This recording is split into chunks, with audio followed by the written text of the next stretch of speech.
네, 안녕하세요. 부영부재TV의 형 김창경입니다. 벌써 올해의 반이 지나가고 7월달이 왔는데요. 올해 초부터 빌딩 시장이 매우 안 좋았었는데 점점 좋아지고 있는 기미가 있죠. 그래서 지금 5월까지의 거래량이 집계가 돼서 5월 거래량은 얼마나 빌딩 매매가 됐는지 한번 확인을 해보겠습니다. 네, 현재 7월 초다 보니까 5월 말까지의 거래량이 집계가 된 상황이고요. 5월달의 거래량은 147건이 거래가 됐어요. 올해 1월과 비교를 하면 올해 1월이 54건이었으니까 거의 한 3배 가량이 늘어난 거죠. 그래서 지금 빌딩 보시는 분들은 시장이 조금 살아나고 있는 움직임이 보이는구나 라는 정도로 인식을 해주시면 될 것 같아요. 지금의 대출 금리는 얼마인지 확인해 보시죠. 네, 7월 5일 기준 3년 금융채는 4.16%이고요. 여기에 가상금리를 1.3% 더하면 5.46% 정도로 대출을 받을 수가 있는데, 이게 가상금리가 지금 1.3%잖아요. 근데 은행에서 최근에 특판 대출을 굉장히 많이 나오고 있어서 가상금리를 잘 받게 되면 한 0.6, 0.7 정도로 가상금리를 받다 보니까 최근에 대출을 받으신 분들은 한 4.8, 싸게 받으시면 한 4.3 정도까지도 대출을 나오는 것을 볼 수 있었습니다. 저번 달과 비교를 하자면 저번 달 금융채는 3.99%였기 때문에 저번 달보다 한 0.17 정도 오르기는 했지만 엄청 많이 오른 수준은 아니고요. 그래서 이제 결과론적으로 종합을 해보자면 현재 대출은 4.5에서 4.8 정도로 받을 수가 있고, 대출 금리가 괜찮다 보니까 거래량이 계속 늘어나고 있는 추세다라고 생각을 하시면 될 것 같아요. 바로 이번 달의 매매 사례 총 5건을 준비를 했는데요. 먼저 20억대 매매 사례부터 보시죠.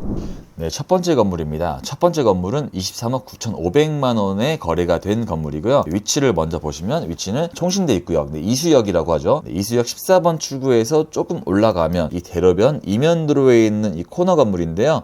네, 위치는 이제 여기에 있는 건물이고요. 개요 먼저 보시죠. 네, 본 건물은 올해 4월 달에 계약을 하고 6월 8일 날 소유권 이전이 되었고요. 매매 금액은 23억 9,500만 원, 대지 평수는 46.89평, 연면적은 117.5평의 건물이고요. 토지 평당 가격은 5,100만 원 정도로 거래가 되었습니다. 네, 로드뷰로 보시면 이 본 건물은 이렇게 좌측에도 도로가 있고 우측에도 도로가 있는 나름 3면 코너에 있는 건물이에요. 네, 이렇게 보시면 앞으로 딱 나와 있는, 툭 튀어나와 있는 건물이죠. 이 건물에서 현재 임대료가 482만 원 정도가 나왔는데, 이 건물은 굉장히 좀 오래된 건물이다 보니까 임대료를 저렴하게 받고 있었던 것 같아요. 하지만 이 건물 평수가 117평 정도가 되다 보니까 리모델링을 한 4억 정도를 들여서 리모델링을 한다라고 하면 제가 봤을 때 한 800에서 1000만 원 정도의 임대료는 충분히 맞출 수 있는 건물이지 않나 라고 생각을 합니다. 이 건물 매입하신 분은 21억의 대출을 받으셔서 굉장히 공격적으로 투자를 하셨어요. 리모델링이나 이런 거를 다 감안을 해서 대출을 받지 않았나 라고 생각을 합니다. 네, 첫 번째 사례로 20억대 꼬마 빌딩이었고요. 바로 두 번째 사례로 넘어가겠습니다.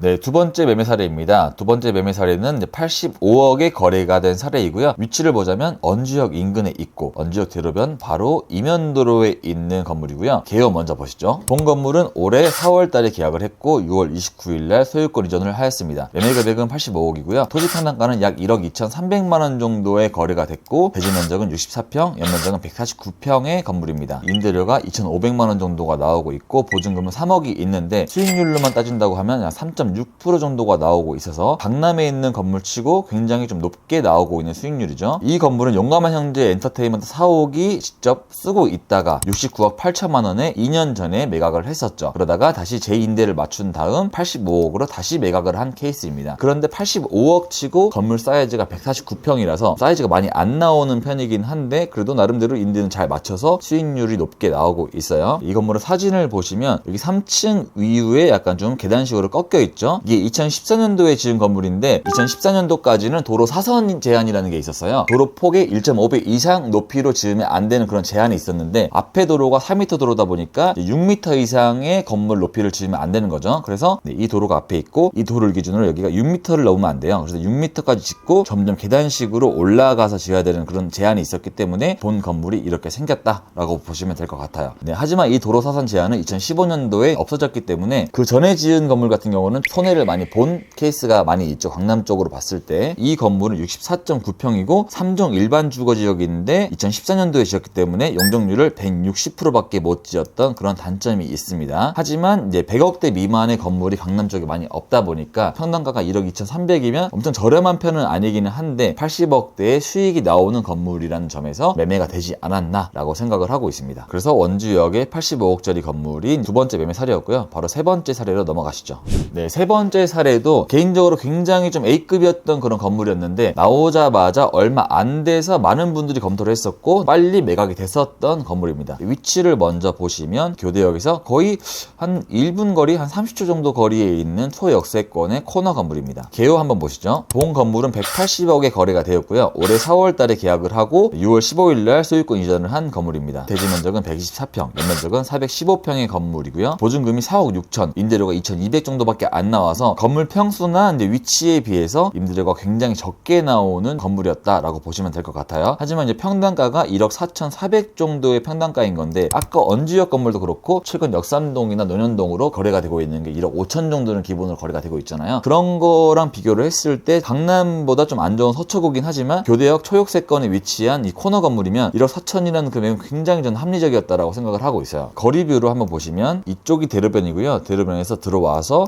바로 첫 번째 코너에 위치한 이 건물입니다. 사실 여기서 맨투맨 영어학원이라고 직접 운영을 하고 있었는데 건물에서 직접 있었다 보니까 건물의 소유주가 직접 운영을 하거나 거주를 하게 되면 임대료를 올리기가 쉽지가 않아요. 왜냐면 매일매일 임차인을 마주치기 때문에 임대료를 막 올릴 수가 없는 상황이거든요. 건물이 한 417평이 나오는데 임대료가 2,200 정도밖에 안 됐던 건물이다 라고 생각을 하시면 될 것 같아요. 그래서 교대역은 워낙 사무실도 많이 있고 법원이 가까이 있기 때문에 법무사 사무실, 변호사 사무실, 또 일반 사무실도 임차 수요가 많은 지역이거든요. 그래서 이 건물은 전층 명도를 하고 리모델링 한다라고 했을 때 제가 봤을 때 한 6천만 원 정도의 임대료는 충분히 받을 수 있지 않나 라고 생각을 하고 있습니다. 평당가도 평당가지만 입지적으로 워낙 희소성이 있었던 건물이어서 시장에 나오자마자 굉장히 많은 매수자의 주목을 받았었던 이제 건물이 세 번째 매매 사례였습니다. 바로 네 번째 건물로 가시죠. 네, 다음 사례입니다. 다음 사례는 가로수길 인근, 많은 분들이 굉장히 선호하시는 상권이죠. 위치는 보시다시피 신사역 인근의 가로수길 우측에 있는 나로수길 인근에 있는 코너 건물인데요. 개요 먼저 보시죠. 본 건물은 165억에 거래가 됐고 작년 10월 달에 계약을 하고 올해 6월 7일 날 잔금을 치른 건물입니다. 대지 면적은 88.7평이고 연면적은 302평인데 이 건물의 특이점은 용적률을 320%가량을 받았어요. 이종 일반 주거지역이면 200%까지만 받을 수 있는 건데 거의 100%를 초과해서 이제 용적률을 받은 거다라고 볼 수 있죠. 이 건물이 302평이면 금액 대비 엄청 큰 사이즈는 아니다라고 생각할 수 있지만 지하가 없기 때문에 지상층으로만 거의 300평이 나온다라고 생각을 하시면 될 것 같아요. 거리뷰로 한번 이 건물을 보신다면 코너에 네모 반듯하게 올라가 있는 이 건물인데 앞으로 주차장이 다 자주식으로 될 수 있게끔 되어 있어요. 또 여기 2층으로 가면 여기도 또 주차장이 있습니다. 그래서 이 건물은 현재 다 전층 명도가 된 상태에서 이제 거래를 하기 때문에 바로 매입하자마자 리모델링을 할 수 있었던 그런 장점이 있었습니다. 이 건물을 약 15억가량 정도 들여서 리모델링을 한다면 위치가 가로수길 인근에 있고 신사역 역세권이다 보니까 임대료는 한 4,500에서 5천만 원 정도 받을 수 있지 않나 라고 생각을 해봅니다. 건물을 볼 때 임대를 잘 맞춰주냐 아니냐는 이제 위치도 워낙 중요하긴 하지만 주차가 얼마나 편하냐가 굉장히 중요하긴 하거든요. 근데 이 건물은 이제 주차가 워낙 편했던 건물이기 때문에 리모델링을 잘 한다고 하면 임대도 생각보다 빨리 맞춰줄 수 있을 만한 그런 컨디션을 갖추고 있어서 저는 최근에 거래됐던 신사동 건물 중에서 굉장히 좀 좋았던 건물이다 라고 생각을 하고 있습니다. 네, 하지만 약간 한계점이라고 한다면 이 건물의 토지 평당가가 1억 8,500이라는 평당가이기 때문에 이걸 다시 리모델링하고 재매각을 한다면 한 2억 2천, 2억 3천 정도에는 엑시트를 해야 되지 않을까라고 생각을 하는데 이면도로의 2억 중반대의 평당가로 다시 엑시트를 할 수 있을까가 퀘스천이 찍히기는 하죠. 하지만 그래도 현재 상황에서 이제 워낙 희소성이 있었던 건물이었기 때문에 매입 자체는 잘 됐다라고 생각을 하고 있습니다. 하지만 이제 시간이 지났을 때 엑시트를 얼마나 할지는 한번 지켜봐야 될 요소지 않나 생각을 합니다. 네, 마지막 사례입니다. 이 건물은 사실 매물로 나온 지가 한 10년은 거의 되지 않았나 싶을 정도로 오래 매물로 나왔었던 그런 건물인데 최근에 드디어 매각이 됐습니다. 얼마에 됐고 또 위치는 어딘지 한번 보시죠. 네, 위치는 내방역 인근에 있고 여기서 북쪽으로 쭉 올라가다 보면 여기가 이제 함지박 사거리라고 하죠. 네, 아파트 단지 바로 앞 코너 건물이 이제 200억에 거래가 되었는데 네, 개요 한번 보시죠. 본 건물은 200억이 거래가 되었고 올해 2월 달에 계약을 하고 6월 30일 날 잔금을 치른 건물입니다. 대지 면적은 208평, 연면적은 768평으로 금액 대비 사이즈가 굉장히 큰 편이죠. 이 건물은 2007년도에 신축을 한 건물인데 지금 한 16년이 지났지만 생각보다 건물 상태가 굉장히 좋았던 건물로 기억을 하고 있어요. 이 건물에는 이제 KB, PB센터가 입점을 해 있고요. 1층에 식당, 상층부에는 사무실로 구성된 그런 건물이었습니다. 이 건물이 지금 200억이 거래가 됐지만 한 10년 전에도 소유주가 한 180억 정도에 이제 팔겠다라고 했었던 건물인데 10년이 지난 지금 시점에 거의 한 호가랑 비슷하게 거래가 됐죠. 토지 평당가는 한 8,400만 원 수준인데 인근 시세 대비 전 저렴하게 거래가 됐다라고 생각을 하고 있고 200억 정도라는 금액이 굉장히 크긴 하지만 그래도 내부 컨디션이 너무 좋은 건물이어서 제가 한번 사진을 한번 보여드릴게요. 이렇게 내부가 대리석으로 굉장히 고급적으로 잘 되어 있습니다.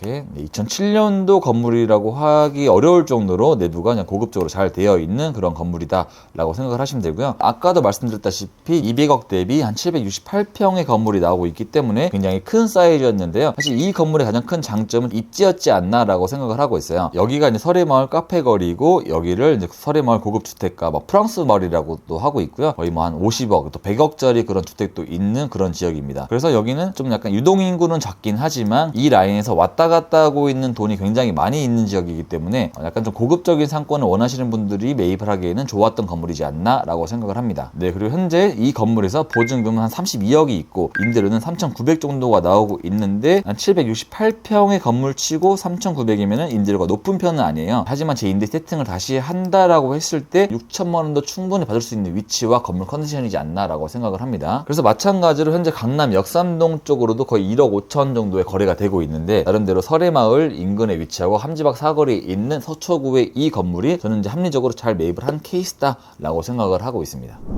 네, 이렇게 5개의 매매 사례와 거래량을 살펴봤는데요. 1월달 대비 굉장히 많이 오른 거래량을 보이고 있고 제가 봤을 때는 6월달에도 좀 소폭 오르지 않을까라고 생각을 하고 있습니다. 그리고 최근 이제 거래가 되고 있는 건물들 보면 나름대로 괜찮은 건물들이 나오고 있고 근데 그게 나오면 바로 거래가 되고 있는 상황이에요. 하지만 조금 아쉬운 점이 있다라고 하면 수익률이 굉장히 높은 건물은 안 나오고 있는 것 같아요. 제가 매도자라고 하더라도 수익이 잘 나오고 있는 건물을 팔아야 될 이유는 전혀 없어 보이거든요. 지금 수익률이 높진 않지만 나름대로 좋은 위치에 합리적인 금액으로 건물들은 나오고 있다라고 판단을 하고 있고 현재 매수자분들도 그런 거를 놓치지 않고 잘 잡고 있는 시장이다라고 좀 판단을 하고 싶습니다. 그래서 제가 봤을 때 현재 시장은 너무 매도자 우위 시장도 아니고 매수자 우위 시장도 아닌 것 같은 느낌이라서 밸런스가 잘 맞춰지고 있는 것 같아요. 빌딩 투자를 하시는 분들은 좀 이런 점을 보시면서 빨리 움직일 때는 빨리 움직이시고 좀 천천히 움직일 때는 천천히 움직일 수 있는 해안을 가졌으면 어떨까라고 생각을 합니다. 7월 매매 사례는 여기서 마무리하고요. 전 8월 달에 더 흥미있는 매매 사례로 다시 나타나도록 하겠습니다.